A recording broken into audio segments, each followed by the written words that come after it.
নিজের ভুল বুঝতে পেরেই মাকে আঁকড়ে ধরল সোনা। হ্যাঁ বন্ধুরা, এমনটাই দেখতে পাবো আমরা অনুরাগের ছোঁয়া ধারাবাহিকের আগামী পর্বগুলোতে।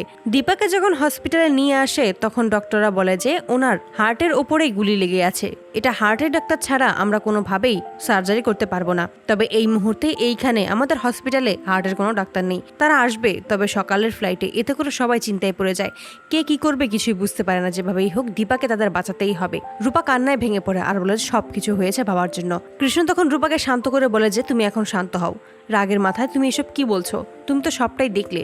রূপা তখন শান্ত হয়ে যায়। উর্মি তখন সূর্যের কাছে এসে বলে, দাদাই আপনি তো হার্টের ডাক্তার, আপনি পারবেন না আপনার দীপাকে সুস্থ করে তুলতে?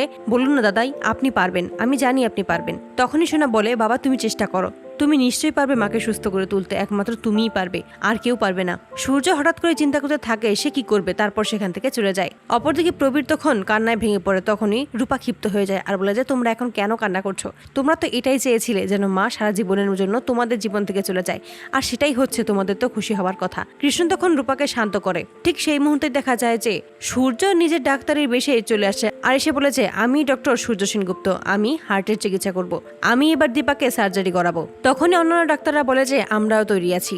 এই বলেই সার্জারি রুমে প্রবেশ করে। সেখানে এসে দীপার মাথায় হাত বুলিয়ে বলে যে আমি আছি, আমি থাকলে তোমার কিচ্ছু হবে না, আমি তোমাকে ঠিক সুস্থ করে তুলবো দীপা, তুমি কোনো চিন্তাই করো না। সার্জারি শেষ করে সূর্য যখন বাইরে আসে তখন সবাইকে জানায় যে দীপা এখন বিপদমুক্ত, দীপা এখন রেস্ট করলেই সম্পূর্ণ সুস্থ হয়ে যাবে। তখনই সোনা বলে যে আমি শুধু একবার মাকে দেখতে চাই, আমি মায়ের সাথে অনেক অন্যায় করেছি, মাকে কষ্ট দিয়েছি, আমি শেষবারের মতো মায়ের কাছে ক্ষমা চাইতে চাই। মায়ের সাথে যে অন্যায় করেছি, যে ভুল করেছি, যে কষ্ট দিয়েছি, তার জন্য শুধুমাত্র ক্ষমা চাইতে যাব আমি মায়ের কাছে। এই বলেই ছুটে যায় দীপার কাছে। সেখানে এসেই দেখতে পায় যে দীপা অচেতন অবস্থায় শুয়ে আছে। সোনা তখন দীপার কাছে এসে বসে আর কান্নায় ভেঙে পড়ে আর বলে যে আমায় তুমি ক্ষমা করে দিও মা, আমি তোমার জীবনের অনেকগুলো বছর নষ্ট করে দিয়েছি, সবকিছু হয়েছে শুধুমাত্র আমার জন্য, আমার জন্যই বাবা আর তুমি এত বছর আলাদা ছিলে। আমি আজকে নিজের ভুলটা বুঝতে পেরেছি, তুমি আমাকে অনেকবার বোঝানোর চেষ্টা করেছিলে ওই রুটি বেঁচে আছে, কিন্তু আমি কোনো কথাই শুনিনি। তুমি নিজের জীবনের ঝুঁকি নিয়ে আমাকে অনেকবার বাঁচিয়েছ, তবুও আমি বুঝতে পারিনি তুমি আমাকে কতটা ভালোবাসে। আমি আজকে বুঝতে পেরেছি তোমাকে আমি যে কষ্ট দিয়েছি